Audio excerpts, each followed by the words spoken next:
On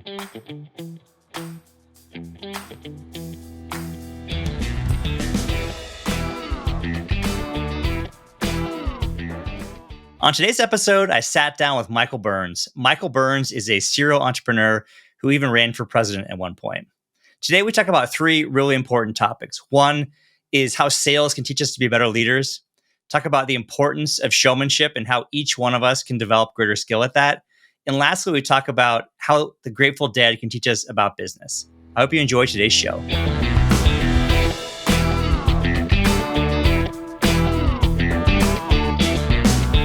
Michael, thanks for coming on today.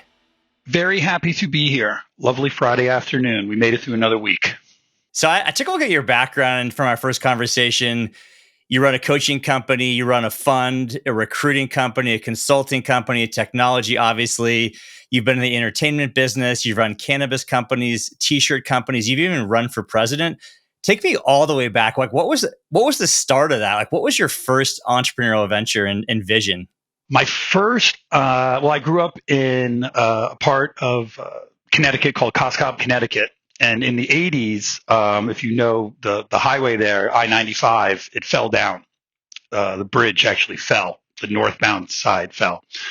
And to keep the traffic going, they made the little road, river road that we lived on, they made that into I-95 for a couple of years while they had to fix a very large bridge. So I was staring at all these people baking in the August sun, and I started selling lemonade. And I did pretty well. And that eventually moved over to soda cans, as I recall. And this was not moving traffic, right? This was a traffic jam. But I started to kind of understand, supply and demand at that point. And and I also I realized at that point I liked talking to customers because I like talking to all the people in their cars, and they were coming from all over, the East Coast trying to get over a bridge that wasn't there anymore. What a fascinating twist on the classic lemonade stand. So what was it that what do you like about entrepreneurship? Is that just something that was a first foray into a different life? And like, what really inspired you to take the next step beyond that? I saw the Grateful Dead at Madison Square Garden when I was 14, and everyone was selling T-shirts, amongst other things. And I was in an art class the next year, and we had we actually made silk screens where you could actually go in and you take a little X-Acto blade and you actually go through and you cut everything out. And I made a T-shirt of a choo-choo train. And I made 10 of them, and I went to Madison Square Garden the next year and walked around and sold my T-shirts outside. And that was it was interesting just watching how money got made, being that young in the 80s, and to, have $100 was a lot of money, and then you could actually do something with $100. So when I went to college, I was probably more caught up in like, you have to get a job after college. A lot of the folks from where I was from became bankers. Almost everyone became a banker. It was Merrill Lynch, Morgan Stanley, JP Morgan. And I just didn't really think that the banking was really what I wanted to do, because it didn't seem like as much building something as much as kind of brokering something. So what I did get into was the tech industry in 97. And although I didn't start that company, it was a tech recruiting firm. It was in the early stages of taking off through the .com. So a lot of it was about expansion growth and opening new offices. But being in a services-based business like recruiting, there's no product. So what you really learn is that you're the product. It was also a very hard job. It had very high turnover, like probably 75% turnover. So you really had to learn management and leadership. And if anything, I probably wasn't very entrepreneurial in my early career, based on the fact that I had some really great mentors around me who were the people who actually put their money in and started the companies and stuff like that. But I was probably in one of the more hardcore, what does it really take to manage and lead people situations. that prepared me for later in life to start saying, all right, I want to start building companies too. And actually, make it. And that was probably the piece that made that leap easier based on the fact that I wasn't afraid of management. Where I see a lot of entrepreneurs have a great product market fit idea, but the idea of building a whole company and getting everyone to work together, that's a little bit more daunting for them. Yeah, it's actually an interesting place to start. And there was a person I had on the podcast earlier, and he talked about even his values pillars, and they had that even before they had a company. Interesting. Most people seem to be their technology expert, whether they're a scientist or a software engineer, and then they start a company. Interesting. You started almost like from the inside in terms of that people management piece. Like, take me forward. How did you develop that expertise and then actually become an entrepreneur as a result of that? One of the nice parts of that first firm was we got moved a lot. So I started my career in New York, then I went to Boston, then I went to LA, then I went to Laguna Beach, Orange County, then I went to San Francisco, and then back to New York, all with that same firm. And then I also did stints in different cities to help out here and there. What I got a really and in tech recruiting, we were dealing with two things. We were dealing obviously with tech companies that were building things, .coms were coming on. And then we were also building a lot of the companies that needed to become technical, hospitals, dialysis clinics, law firms, accounting firms, watching the older firms, financial firms become, more and more technical at their backbone. And it gave me a great view of just how all the industries feed off of each other, how doing business in Texas is a little bit different than, say, Northern California, which is different than Chicago, which is different than New York or Boston. And they've all got their little niches and such. But it was also really cool to watch it, in particular at my age, because we watch the world become flat now, where everything is so interconnected. So just understanding how the whole kind of country works together and is connected together made it not so daunting to go into entrepreneurialism. And also it made it, you could see trends because you're collecting so much data, especially when you're dealing with labor data, right? You're seeing trends. You're going to see what's going to happen in the future. You always know the next hot thing. You know what's going to pop next. That's how we ended up in the cannabis industry.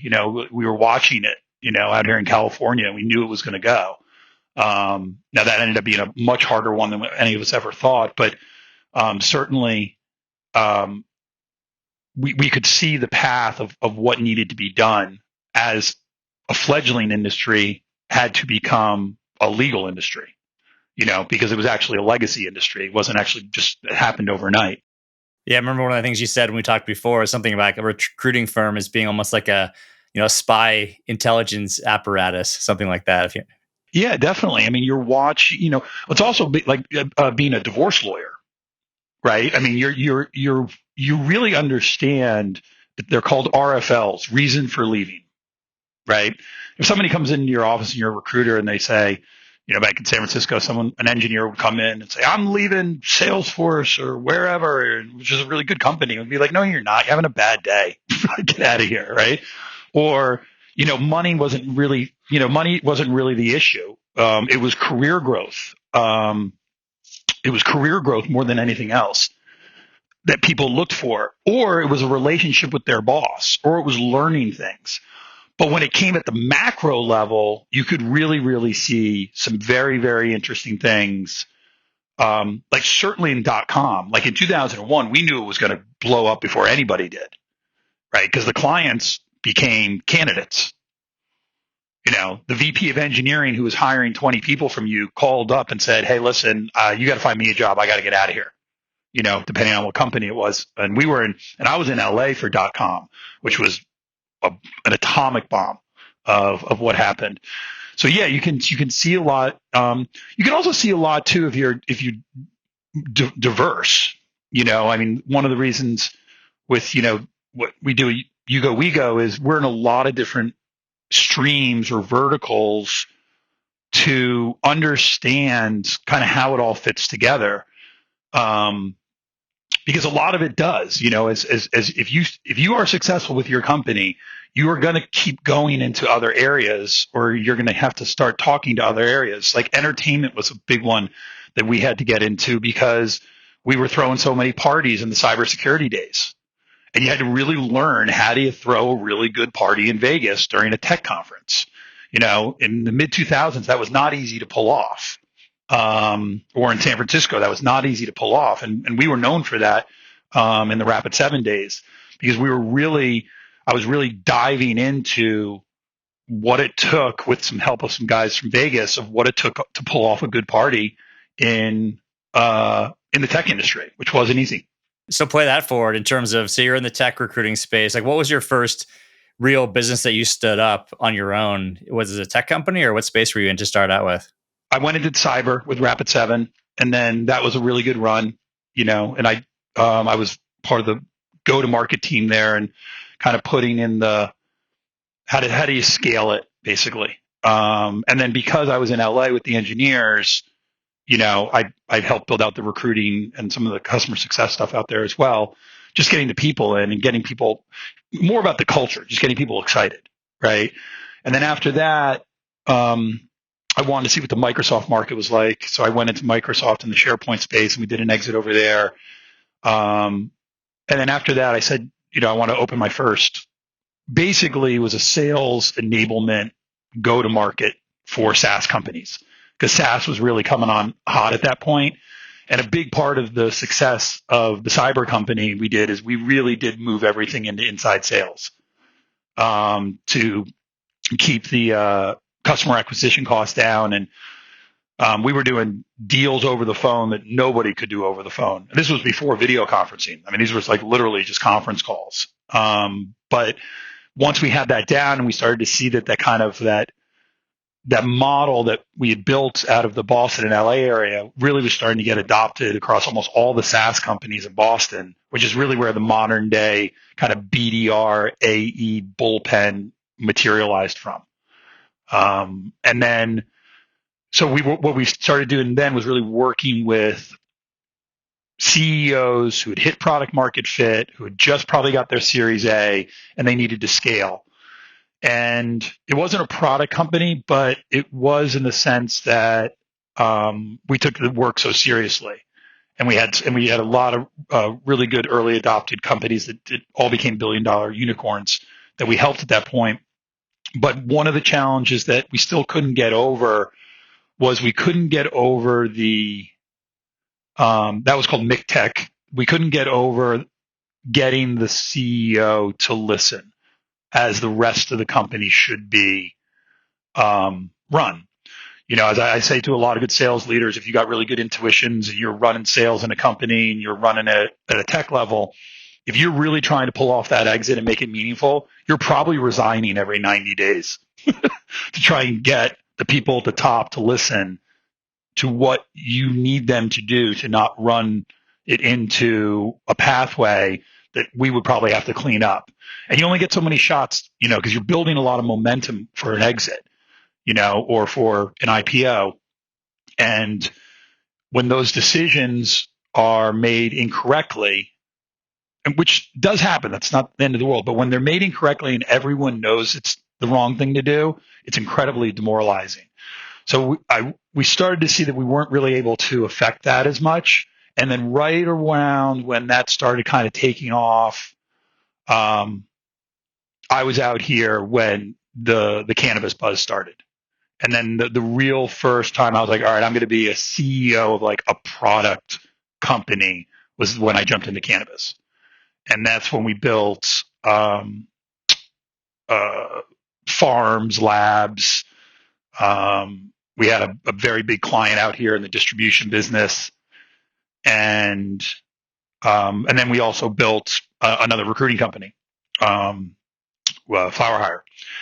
And all of them kind of needed each other because in an ecosystem that was just starting, you really needed to work with people who could get stuff done. I remember visiting a guy in Denver who had spent about $15 million on a facility out there in the cannabis space when I was still researching whether we were going to get into it. And he was a very, very smart guy. And I said to him, what's the hardest part of this industry? And he said, finding people. And I said, what, like cultivators, chemists, bio people, pharma? And he said, no, people who will work hard and come to work. And I was like, all right, this is probably an industry we should get into because we can usually find those types of folks.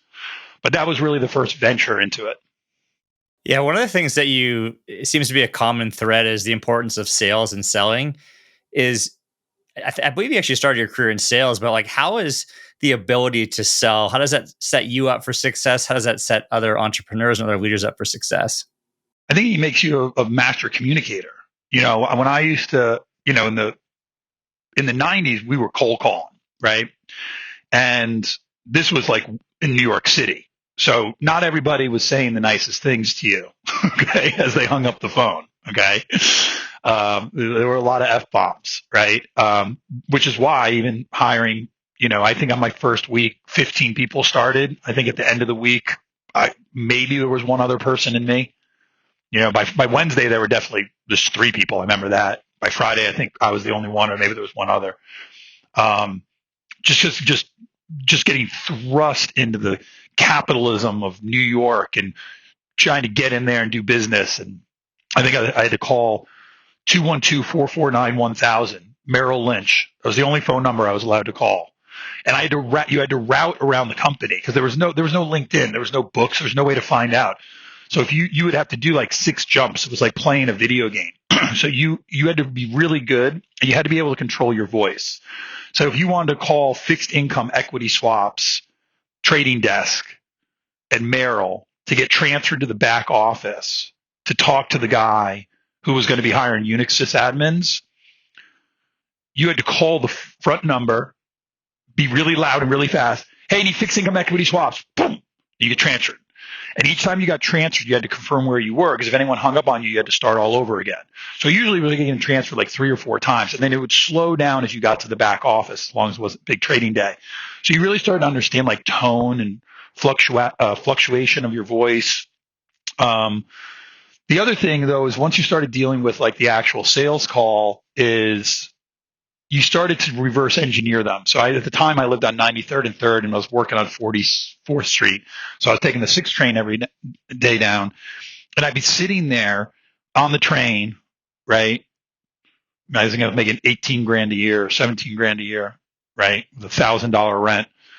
And I'd be like, okay, so yesterday I said this and the customer said no. So today I'm going to start with their no and say, so let's do this. So you started bringing the negative earlier in the call to establish trust and that you knew what their world was like and you started to really understand energy, like how you used your energy and projected your energy over the phone and or optimism, and a little bit of an edge, right? As I always say, like, with our candelabras, right? We're charismatically aggressive, right? We're the best at telling the truth and getting away with it, almost to a fault. So I think when you come from sales, you're dealing with the same issue when you get into management and leadership, right? You're dealing with someone who's going to give you an obstacle about why they can't work with somebody, or they're going to give you an obstacle about why something can't happen. And so what you're really learning how to do is, to some level, is inception, to put an idea in that they can gravitate towards and then start moving forward from. So the sales skills, especially when you're doing it at the cold calling level, it's like kung fu. Like you're practicing all day long to eventually, and then as you get more senior, whether it be management issues, enterprise deals, raising money for companies, trying to hire someone who, really wants to come work for you, but they have to get their head around it. You have to really understand how to put yourself in their shoes and then communicate through those obstacles. Let them know you understand those obstacles, but you're still talking to them. And then give them an action item and see if they follow that. I've always said if you speak in that order, if they say no, that's okay. You did your job. You put everything out on the table. You left it all in the field. If they say yes, you did your job. If they say, I don't know what the hell you're talking about, you did not do your job. Right. So I think it's about being concise and then being okay with the outcome. Yeah, you gave a ton of examples of just selling, right? I don't think people always, I think they underestimate the fact that we're always selling and that everybody's in sales, whether it's you're selling to investors, you're selling in a traditional sales capacity, like you talked about, you're selling to potential employees, you're selling even in your personal life in the dating world. And what if, what do people in entrepreneurship or even leaders in general, like what do they get wrong about selling and sales? Words matter. Setting matters. Timing matters. Empathy matters. Relationship, establishing relationship before there's an issue. When you're trying, if you're an entrepreneur and you're trying to get a customer to come on and there's a problem, or you're trying to, deal with somebody who works for you who's leaving and they're an integral part of the team, and you're trying to build that relationship during that issue, you're dead on arrival. You've got to spend the time early on to talk about the future of things that we're going to get into together. And some are going to be hard and some are going to be good. But we've, as one of the parts of the framework, Shield Diamond Love, that a lot of people like is called Eddie, engage, don't disengage. You have to teach people that like when it gets rough, don't go home and use your wife or your husband as a sounding board to complain and complain and complain, right? Come back to the people you work with and talk through it and see if we can get through it. As one, you'll build the monster at home because they love you and they don't want to see you that distressed, right? And two, you'll probably get through it and they'll still be bitter about it. And the other part is, what we're always working on in entrepreneurship is we're working on leadership and building more leaders. And to build more leaders, you have to build more self-confidence. So what you're constantly doing is teaching people to jump off cliffs and build their wings on the way down. And a lot of times, most times, 90% of the time I've seen people, they pull it off. And that leads to self-confidence. And every raise I've ever given and every promotion I've ever given, at whatever dinner we were at, the person always thanks me. I say, don't thank me. I didn't do it. You did it. But how did you instill that confidence? Because I would say most people are not inclined to do that, to jump off a cliff without the wings fully built and to build them on the way down. How do you instill that in people? I think you have to let them know that you're spotting them, that you've jumped off that cliff before, right? You're not asking them to do something that you haven't done, wouldn't do, and that I used to tell sales guys on their first day. I made this thing up called the highway analogy, right? Because basically what we were trying to do is get introverts to act more extroverted, right? Or people who are more passive to be more aggressive. Because if we could get them to be more aggressive, they could come back to the middle and be what they wanted to be. So it's a kind of the highway. They would all come on the highway. They all stay in the right lane. And I had to get them to go drive in the left lane, right? And eventually what we want them is in the middle lane. We used to call those WMDs, weapons of mass destruction, right? And they're just fully up and running. It took like 6 or 7 months. But to coax them to make phone calls, because they would do anything, right? And back in those days, there was nothing else to do. There were no computers on the desk. This was fax machines, all that of shit. So like you were either making calls or you weren't. But when the computers showed up and stuff like that, there's a lot of busy work you could pretend to be doing. So one of the things to jump off the cliff would be like, you got to make cold calls and call people who you don't know, right? As an example. So the first thing I would do every morning is start making cold calls with them, calling people that I didn't know, not just calling my customers and stuff like that. But what I would tell them as well is, I'm going to wrap your car in bubble wrap as we go out on this highway, right? So you might get ping ponged, but it's been more like bumper cars. It's not going to be like a fiery crash, right? Because whatever cliff they're trying to get over, you have to let them know that, that you go, we go, we always say safety first, no matter what, right? So safety first. But because that's a principle, it's already in the room, sometimes it has to be reaffirmed, but because safety is always there, but you have to let them know that you're in the car with them, right? And the good news is, and if you use things like situational leadership or anything like that, over time, what you're really helping people do is they're managing their tasks, and they're not just managing. You're not managing people; you're managing their tasks. So just because Sarah's good at killing phone calls, it doesn't mean she necessarily is going to be good at putting together a presentation, right? So you manage their tasks, and each task is their own little cliff. And when they get good at one of their cliffs, you leave them alone. You don't micromanage them, right? And people love when they're doing things to be left alone that they know how to do. So I always felt that as long as you were in the car with them and everyone understood the tasks, and we understood that that we were all in it together, most people would jump.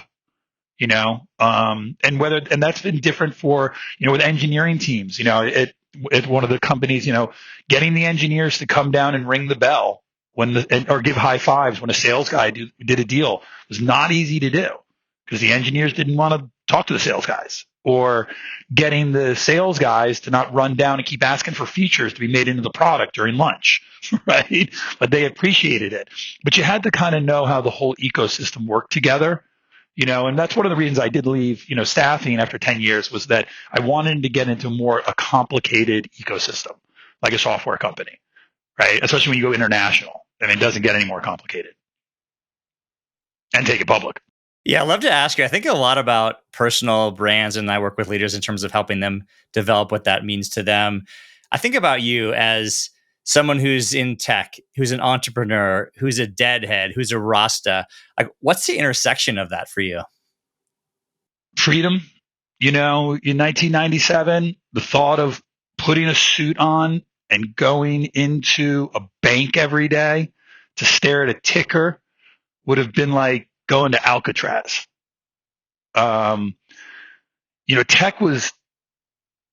Tech was like how cannabis was in 2015. I mean, it was new. It'd been around for a while, but it went, by the time it started really hitting the East Coast and stuff, like, it was like, we weren't placing VB developers anymore, right?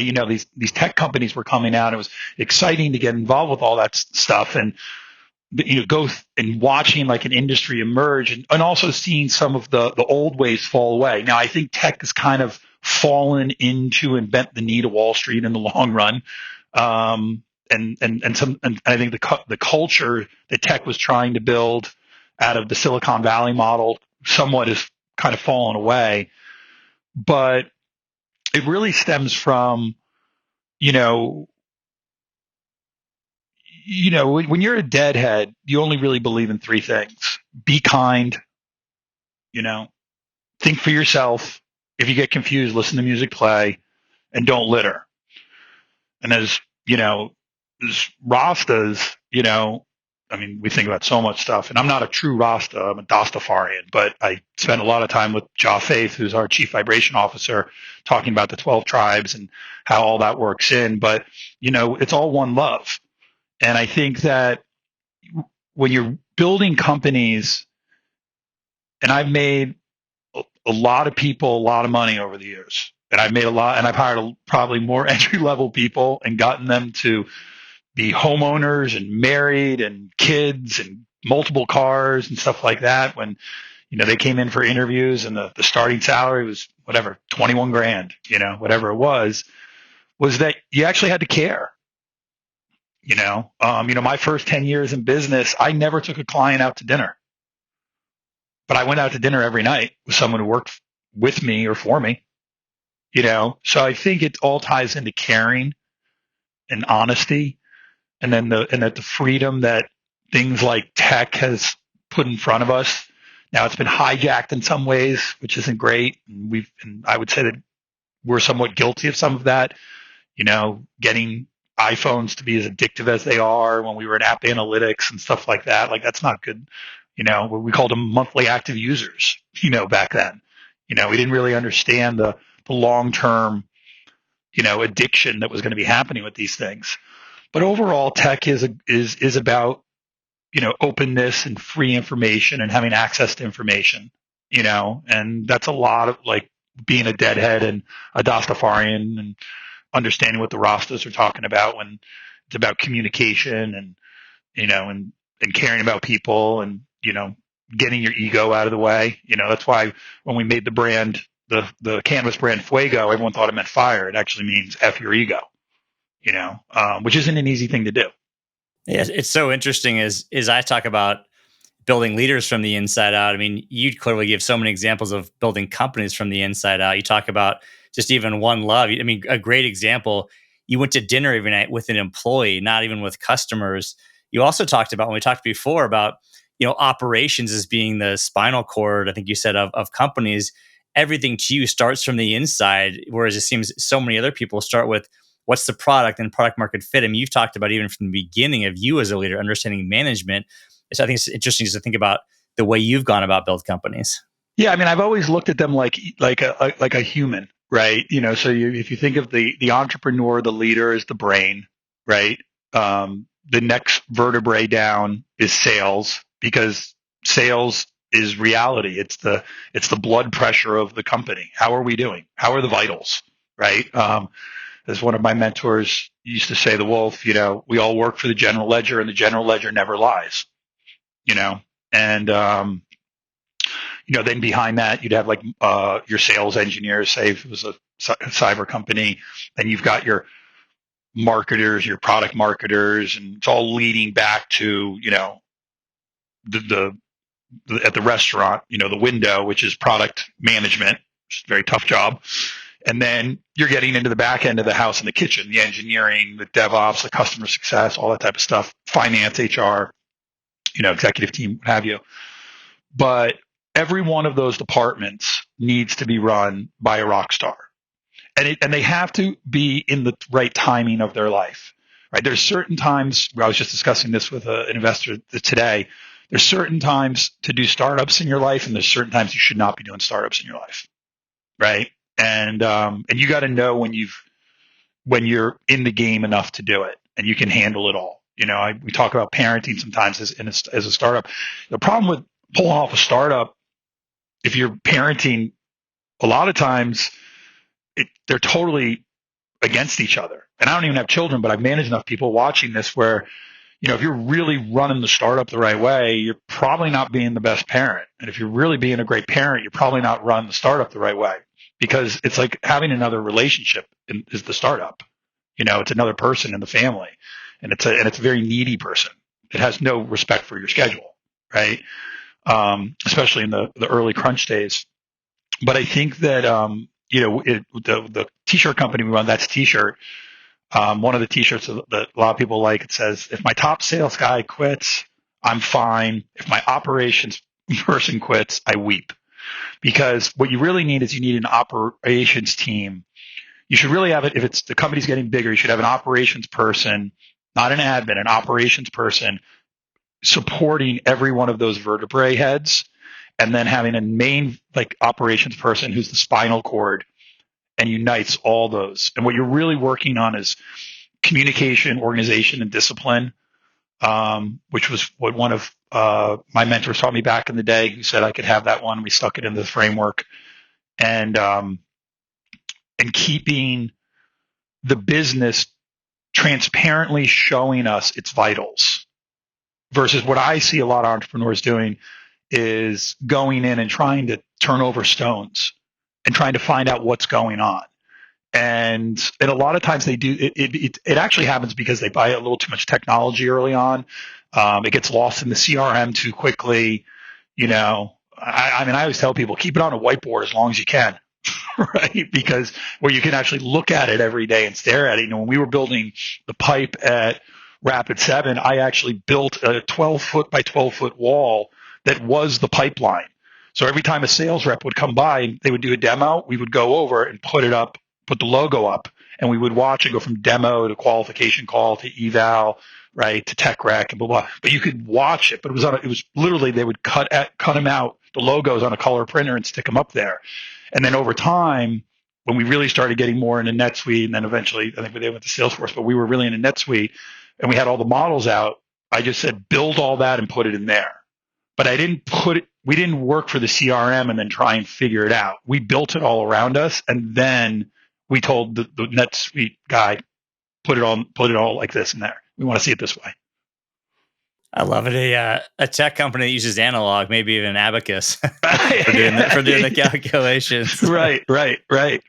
But we could call the number. I mean, I remember one year they were like, how much you going to bill next year? And I was like, let me go out. I took a piece of paper. I took a post-it note like this. I walked around, looked at everybody, didn't even open up anything, put a number next to their name, called the other office, got those numbers, came back, said, we're going to do 30 million. 12 months later, we did 30 million, because you could see it. It was like because especially when you've built it, it's like kind of like being a conductor because you built the whole thing from scratch. Yeah, I want to go back to something you said earlier, actually, in our past conversation. You talked about the Candelabra Way, and I'm curious what that is, but also something you mentioned, I believe, as part of that is just the importance of showmanship. And you gave, I forget if it was Liberace or which of the performers you said just had just the best, just most iconic sense of showmanship. Yeah, I mean, Behind the Candelabra is one of my favorite movies, and the Evil Knievel story as well. Evil Knievel's a great one as well, right? He was a sales guy first, but basically, what we say, the showmanship of my salesmanship is the salesmanship of my showmanship. That was relevant in the early 2000s when we started saying it. It is so relevant right now, beyond anything. Because I'd actually say it applies to what we were talking about before, even being a leader or an entrepreneurial or anything like that. Like if you want to be, I tell people, you want to be in management, you want to be in leadership, you got to be more entertaining than an iPhone. And iPhone's got everything, right? iPhone's got your friends, it's got sex, it's got gambling, it's got videos, it's got cartoons. I mean, what doesn't it have? So you've really got to you're in competition with that screen just the way a parent is in competition with that screen these days. Right. So, when we talk about, it's a lot about with Liberace, he was the number one paid entertainer in the United States, I think for almost a decade, in a time when playing the piano wasn't really that cool. But the show that he put on, right, with the sequence and everything else, don't get me wrong, that guy could play the piano, right? But what really took him to the stratosphere was making sure that he really paid attention to the UX and the graphic user interface of himself, and what people were experiencing on that. And fundamentally, I would also say, it's a lot about energy, right? Like if you look at Jerry Garcia when he's passing away and 55 years old, he looks like he's 80, right? Now, granted, there was some drug use in there, but really, what is it? The amount of energy that he put out in the world, right? Bob Marley, the amount of energy, Peter Tosh, the energy that these guys put out. So I think it's a lot of understanding your energy and how you're giving off energy to people and giving the right energy to people. And I mean, it's crazy. Like even when I travel and follow the dead and like show up in a city, the Rastas will just show up. I don't even know how they know I'm there, right? And they'll be like, energy, right? Like Line of Judah's here. So, but you have to have that showmanship, and you also have to know how to somewhat string it along a little bit to build it into a good show, the way like Evil Knievel did, when he did he's doing the jump at Caesars, right? He rides up the ramp and then he comes back down. He rides up the ramp. He's working the crowd up into a frenzy, and he didn't even land it.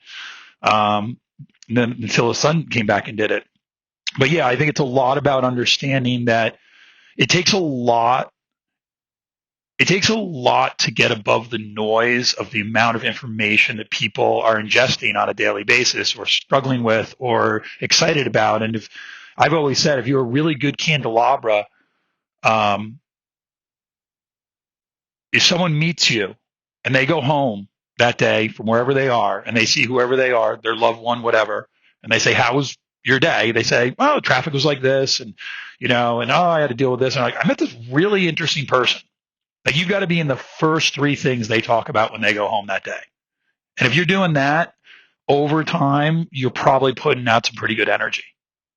How does the average person just become a better showman? I think sometimes it's like you've got it or you don't. I mean, I try to avoid those kinds of things, but how can someone develop more showmanship? Well, I mean, I think fundamentally, most people I've met in my life, and it's certainly gotten more now, most people are introverts posing as extroverts. I'm a pure extrovert. Right? Now, people always say, how do you know? Right? You say, great. When you're massively exhausted, do you want to be around more people or less? So like on Wednesday, I was totally maxed out. I worked too hard. I didn't take care of myself that day.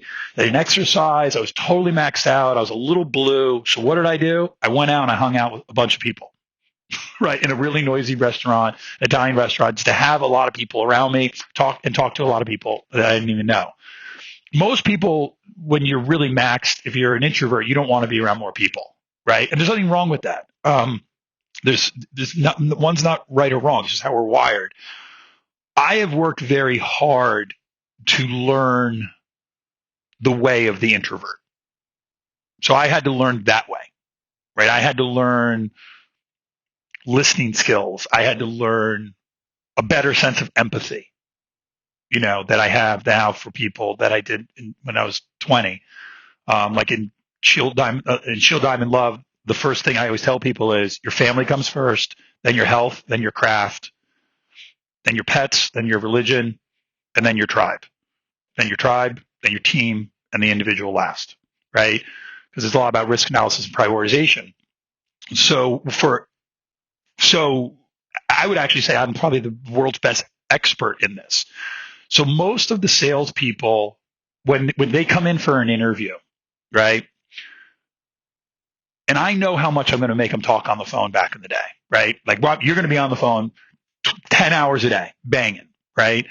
So if they're not willing to make that jump to put on that show, right? But you had to train them how to do it. Like a lot of people, I'd literally say, well, when you wake up in the morning, okay, what music are you listening to? In the car, what music are you listening to? You can't listen to, Everybody Hurts, which I actually had a sales guy just listen to that on the way to work. I was like, no, you need some EDM or something. Like, let's get going here. And then you work on, so years ago, I invented something called high to low sales, right? So think of like if we're in a conversation, it's like a driving stick. So when you meet people, you come in at a 5. Hey, how you doing? My name's Michael Burns. Hey, how's it going? Right? And then as the conversation goes on, you downshift. So towards the end, be like, hey, this is a really good conversation. We should definitely do a follow-up. So there's a downshifting and a downsloping that goes through. But what you're doing is to become a showman or a showwoman, what you're really doing is you have to establish that you have range, that you can do the 5th gear and you can do the 1st gear. So for a long time, I had to work on 1st and 2nd gear. So but I wanted to learn that. To become a show person, you have to work on your 5 and your 4, and you have to use it earlier, right? And you have to show that, because if you show it later, it'll look like you're getting upset. And it's a lot about, can you say your name with confidence, your full name? Do you know how to say how you're doing like you're Italian? How you doing? Right? Do you know how to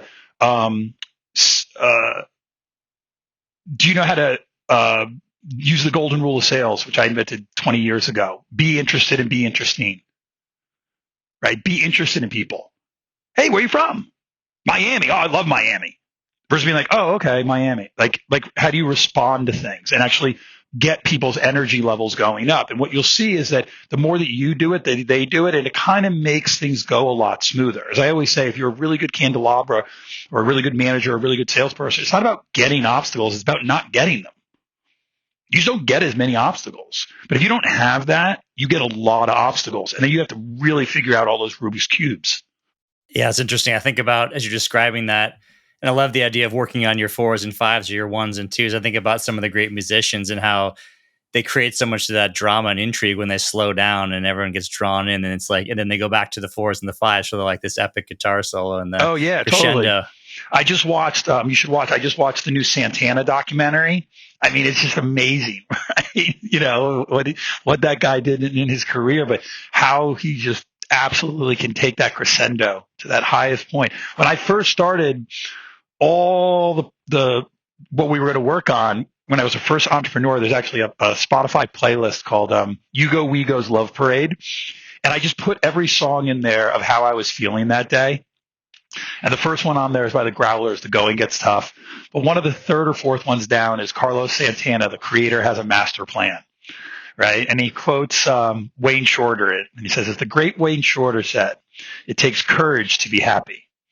And I think to be an entrepreneur and to be a good leader, you have to be happy. And it takes a tremendous amount of courage because there's a lot of days you do not want to be happy, and I think that's part of being a show person.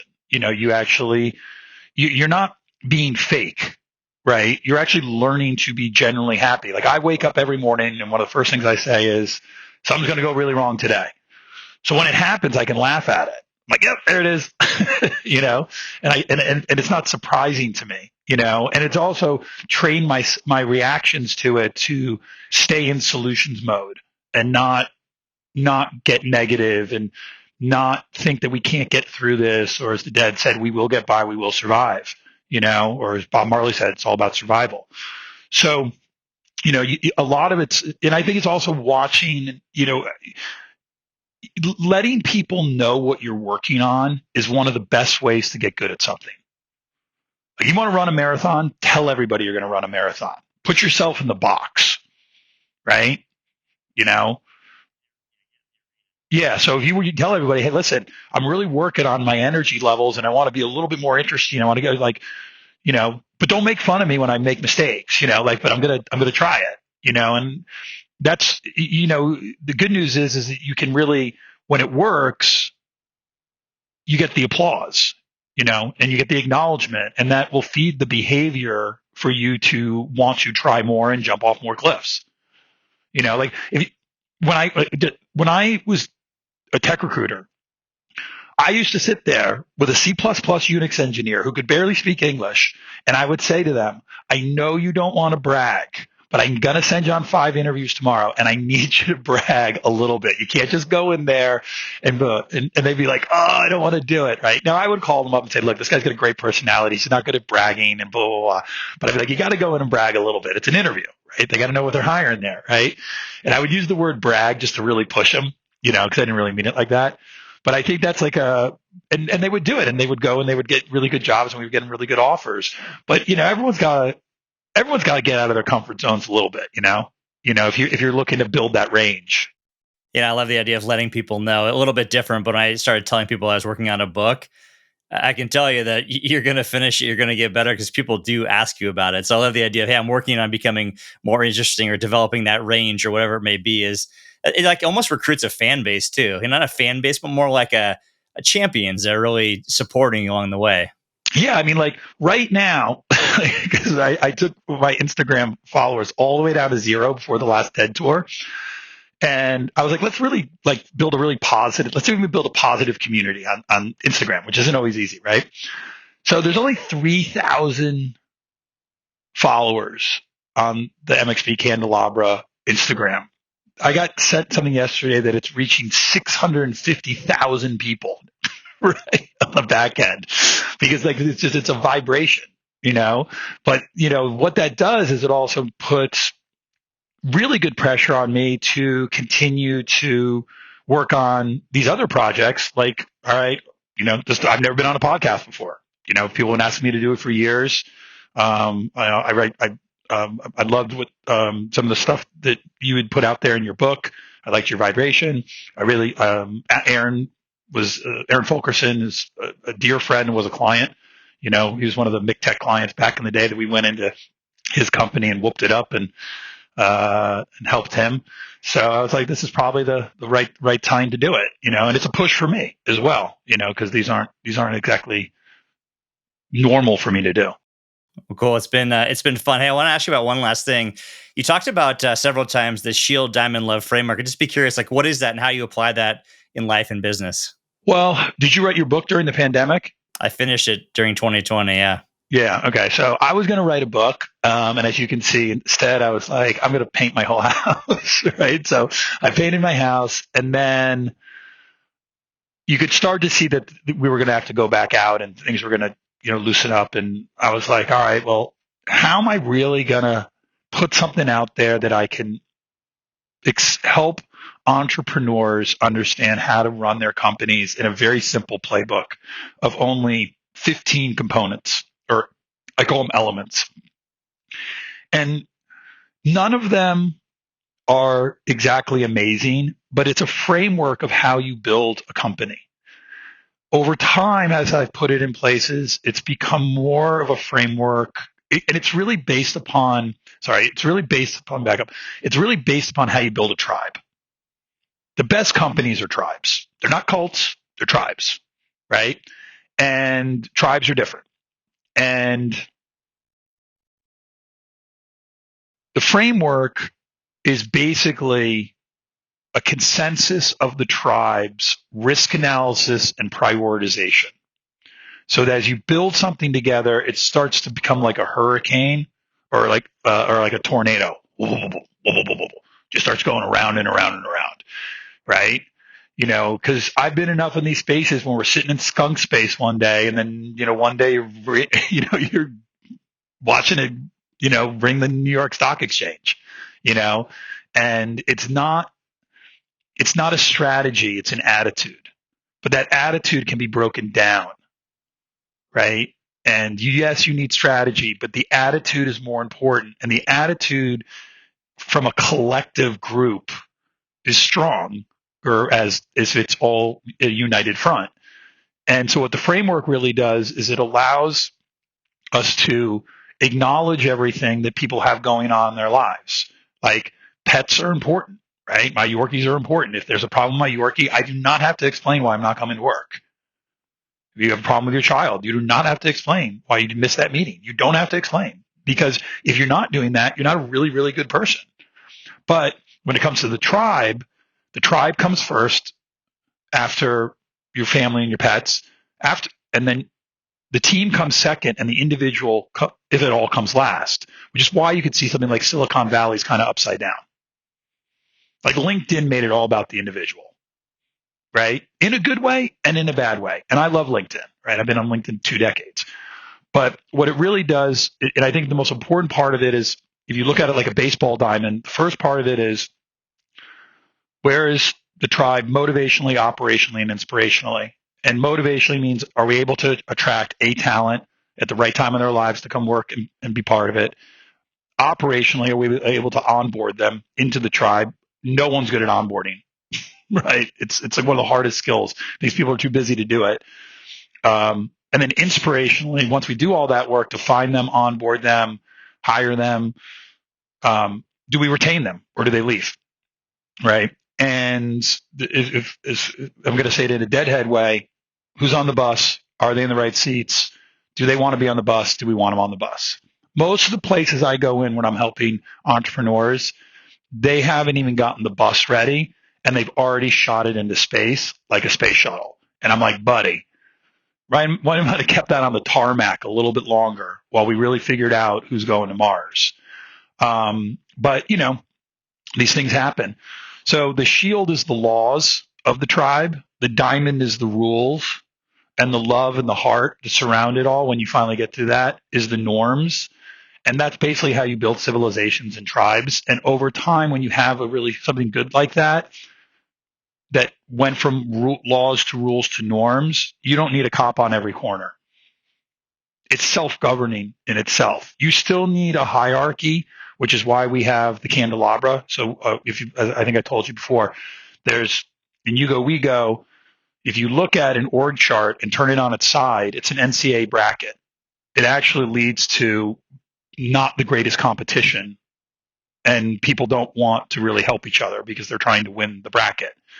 If you turn it upside down, right, and this, like, so at You Go, We Go, I'm the base, I'm the bottom, and then there's a stem of people, in particular my operations people, and they then fan out into the different candles, and each one of the department heads is a candle, and they can go as bright as they want, but they're going to get brighter because they're going to add more candles and more people and more energy to their particular stem. So it's just a way of kind of reverse engineering sometimes some of the silliness that we see when people are trying to build companies, because they actually have a lot of the right ingredients. They're just not putting the recipe together the right way. Hey, Michael, I know you're a super busy guy running multiple businesses. You got the Yorkie there. Appreciate your time. Where can people go to connect with you and then just learn about what you're up to? I'm always on LinkedIn. I always answer everybody. Right now, we're doing some work in the cyber industry again, just because there's a lot of stuff going on. And as a patriot, I believe in securing America. Got a great new client called Gradient Technologies. that has basically gotten rid of passwords and makes credential hacks go away. And then we've got the Althea bus for Althea Entertainment is getting rebuilt right now. So we'll have her out at the Sphere this year because the Dead's playing 18 shows. So I'm going to go live in Vegas for a month. So I'll be out there. And we're going to start our T-shirt company. Is going to get a little more formal. And then we're probably going to put together the last piece that I really want to do, which is where I think I'll end up in the long run, is really just focusing on Yugo Ego University and just open sourcing as much of the stuff that we have and just giving it away for free and letting people get access to, a different way of kind of putting stuff together in a post-pandemic world. Fantastic. All right. There you have it. So connect with Michael X Burns on LinkedIn. Michael, thanks so much. Have a fantastic weekend. Thank you, my man. You too. Say bye.